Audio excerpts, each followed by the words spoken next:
Hello my dear friends, you're on the Military Summary channel. In this short video we're going to discuss the most important events that took place during the previous night of the local time. First of all, we're going to start with Kherson region. Today these hours we receive significantly number of updates, and the most important one are coming from the area and the vicinity of Antonov bridge. And yesterday, as we know, the Russians made this Iskander attack upon the bridge, and as a result of that, the bridge was damaged, pretty damaged. As you can see on this video, we see that one of the part of this bridge was destroyed. The part that Ukrainians were using to hide against the Russian like flamethrower systems attacks and against Russian missiles attacks, against Russian infantry attacks, and so on. Later, we got another video from another point. You see the same picture. The part of Antonov bridge was destroyed by the Iskander attack, and the Russian soldiers on the ground asked more missiles attacks, more attempts from the Russian side. They asked them to complete the story of this part of the bridge. For this purpose, they need just one missile or something like this. Some Russian sources reported that during the previous night after those attacks, the Russians started clearing operation of Antonov bridge, and as a result of that, they managed to push the Ukrainians and to clear this territory completely. Currently, there are no more Ukrainians on this side of the Dnipro River. The Ukrainians were forced to step back, or they were basically killed just along this bank of the river. But some other sources are saying that there are still some soldiers who are hiding in the residential area, in the buildings, in the basements, and so on. And the Russians still need some time to complete the clearing operation. The Ukrainians from their side published, and the Russians confirmed this information, that during the battle for Antonov bridge, the Ukrainians have managed to mine using the distance mining method this entire area from Antonov bridge even to the north of Oleshki. And the Ukrainians published another video how the Russian light armored vehicle was got on such a mine and was destroyed. Probably the Russians were sending this light vehicle Tiger for evacuation purposes, but this Tiger light vehicle got on mine and was destroyed. So basically, as you can see, the Ukrainians did a very interesting job using the mines and completely mined the entire area there. As we can see, currently we are entering the new stage of special military operation. When we're talking about the first stage, there was a war, let's say, of artillery, there was a war of stormtroopers, there was a war of drones, and currently we see that the main asset that parties have is mines and the distance mining of method. And basically this part of the special military operation will be won not by tanks, not by artillery, but probably with distance mining methods, and probably whether the parties have some technology to demine, because without demining there won't be any offensive operation. But anyway, the Russians are saying that they managed to solve the issues in the vicinity of Antonov bridge. I must say that the entire situation on this bank of the river, on Russian bank of the river, is getting worse and worse for the Russians. The situation develops not in Russian favor. For example, yesterday we got a video from Ukrainian sources how the Russians were trying to land using the boats on their territory that at least used to be their territory, at least until the flooding situation. If you remember, before the dam, Kakhovka Dam, was destroyed, all this area that colored in red was under Russian control. And after the flooding, the Russians were forced to step back, the Ukrainians were forced to step back, and currently the party started like taking territories back under their control, sending troops, sending some forces, and so on. And one of such attempt the Russians made in this area, they sent their boat exactly on their side of Konka River, and those positions, those buildings, the residential area was under Russian control. So as you can see, basically Russian boats entered the area. A few soldiers left, and after that, the Ukrainians immediately started bombing and shelling Russian positions. Russian boat with Russian soldiers, they were trying to evacuate, but then the Ukrainians started artillery attack. But this is not the most important part.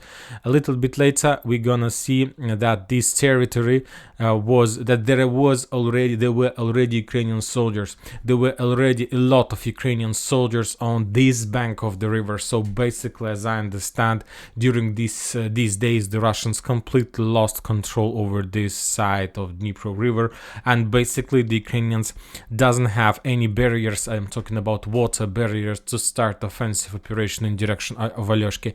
I'm not saying that this entire area 100% under complete Ukrainian control.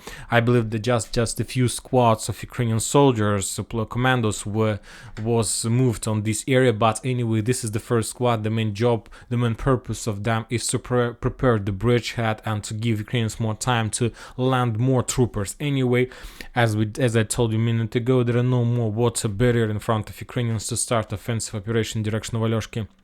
So one more time, the situation after the flooding, the Ukrainians got the significant benefits when talking about territory gainings and when talking about situation to get as close as possible to Russian mainland in the vicinity of Alyoshki and Kardashinka. So the situation, I must say, is critical. To tell the truth, the situation is critical. The Russians have just solved the issue with Antonov Bridge, and now they need completely change their focus and start clearing operation of their positions in the islands, at least the closest islands to Alyoshki, because they need this barrier. They need to push the Ukrainians at least on the second line islands in this area, but not the first islands. Now we are moving further. The Russians published the video how they destroyed artillery system in the vicinity of Kherson, the artillery system that Ukrainians were using to support their forces on the Ukrainian side of Antonov Bridge. And the Russians during the previous days made a significant intelligence job, reconnaissance work. They discovered the Ukraine's artillery positions, and after that, while the Russians were clearing operation in Antonov Bridge, the Russians were destroying the Ukrainian artillery system on the Kherson, in the vicinity of Kherson. Now we are moving further, and we got some video from the Russian side of clashes in the vicinity of Lugovskoye. The Russians reported that they managed to discover and to spot the Ukrainian commando squad in the vicinity of Lugovskoye and Belogorye, and that was like, as you can see, the drone spotted them. There was like few Ukrainian soldiers, and after that the Russians start bombing and shelling Ukrainians who were hiding in these forest lines, in these brushes. As a result of that, drone bombing, the Ukrainians were defeated and were forced to step back, having significant losses. Now we are moving further, and we're getting to Artyomovsk. Today we got also a lot of updates from this bridgehead. The Ukrainians published a video how they managed to cross the channel, and not just cross the channel, they managed to move their tanks on the Russian side of the channel, and currently the Ukrainians started attacking and bombing Russian positions along the first line. And this is the first line. The Ukrainian tanks were attacked. And so basically the situation was as follows. The Ukrainians have moved their tanks on this side, and then they were moving to the south along the brushes and were attacking the Russian positions, Russian trenches along the forest line, trying to force the Russians to step back towards, let's say, the western fortification, towards this area. And I'll remind you that according to the information we have, according to the this is one of the most powerful fortification area of the Russians in the vicinity of Klishchiivka, and basically we see that there are no problem for Ukrainian tanks to run along these forest lines and to attack Russian positions. Anyway, as you can see, also the situation is not so beautiful, it's not so good for the Russians. I didn't expect that Ukrainians were able to cross the channel and to send their tanks so fast, and basically the Ukrainians have already started the offensive and storming operation of one of the most powerful fortifications and strongholds in this area. So the situation also sounds not good for the Russians. So let's one more time return to the video. As you can see, the Ukrainians were bombing and shelling the Russians in trenches, and they were attacking them. We don't have results, but as you can see, there were some videos. I will not show this on this video of YouTube. There were some videos and episodes of wounded and probably killed Russian soldiers, and not very good updates are coming from the north, from Razdolovka. Today the military blogger Rybar reported that Ukrainians during the previous night made an offensive operation in direction of from Razdolovka to the south, and as a result of that attack, the Ukrainians had a lot of losses. The Ukrainians lost 1 tank, 3 infantry armored vehicles, and a few platoons of soldiers, but also the Russians were forced to step back back, and the Russians retreated towards more reliable positions, and the Russians lost around 150 meters in length. They were forced to step back from another 150 meters. So as you can see, based on the piece of information we have, that were confirmed by the Russian sources and by the Ukrainian sources. During the previous days, the Russians was under very heavy fire, under very heavy attack from the Ukrainian side, and mainly the Russians were losing their positions. It's a normal situation, the same situation we saw during the Battle of Antonov. The Russians were attacking, the Ukrainians were forced to retreat. Currently the Ukrainians are not counting their losses, their soldiers, because they have already accumulated a lot of forces, a lot of manpower, a lot of tanks, and they need just to work this out, and they need to use this resource and to achieve some purposes. If you remember, if you know, Zelensky this night or yesterday gave his own, he was interviewed, and he told that the Ukrainian forces need to show the result before the 11th and the 12th of July. They need to show the result, and according to him, they not just need, they will show the result. So anyway, they are going to be more intensifying during the next days, and there are going to be fierce battles all over the combat line. And as you can see, during these days they have already improved their positions. And today we also got a very interesting video from Belarus.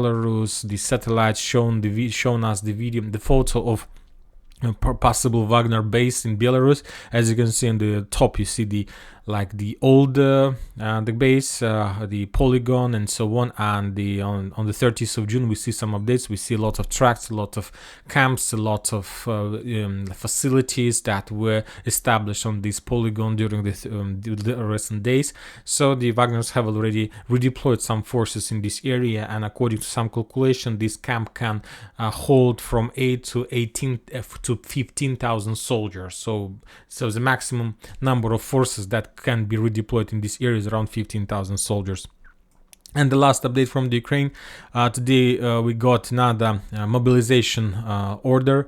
The Ukrainians launched another total massive mobilization in Chervontsyn. So basically today, as you remember, there are 4 areas.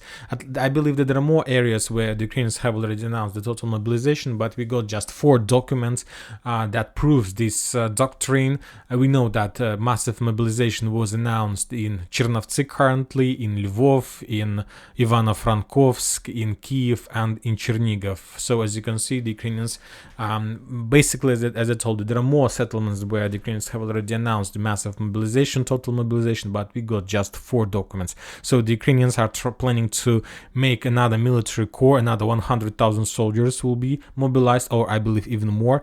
And there are no updates about any mobilization from the Russian side, and this concerns me most of all, because the Ukrainians attacks, it develops, and there is a very high chances that the situation of the autumn of 2022 can repeat, when the Russians will lose a lot of manpower on the combat line during the Ukrainian offensive operation, and the Russians haven't made any mobilization situation. Meanwhile, the Ukrainians are losing soldiers, but all the soldiers that they have already lost have already been replaced during the mobilization process. This is the worst situation that you can even imagine yourself. And that's it for this short video. Military Summary channel reminds to condemn any violence in the world. Thank you for watching. Subscribe to my channel, put your likes, join my Patreon, and have a good day. Bye bye.